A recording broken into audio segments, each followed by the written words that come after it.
Okay, Christian people, stop fighting yourself in my comment section. You think you're talking to me, but I'm reading your message, and all I see is this person is scared.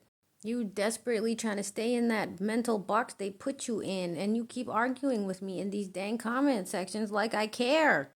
And you guys keep coming at me like I didn't spend over 10 years sorting out all this religious confusion for myself. Like, what are you doing?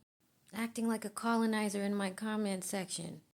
You see something you don't like, so you go out of your way to change it to make it your way so you're comfortable with it. That's that mountain colonizer. You know, the people that removed and replaced our whole entire culture?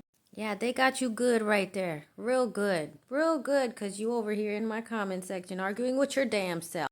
Because there's nothing over here that you're going to convince, because like I keep saying, I spent over 10 years in religious confusion trying to sort out how I really felt about this. And this is my year of actually sharing it.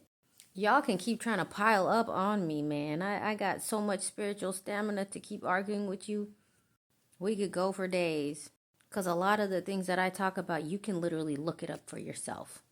And from now on, I'm not going to call him White Jesus anymore. I'm just going to call him by his actual name. Y'all, Cesar Borgia worshippers, need to get off my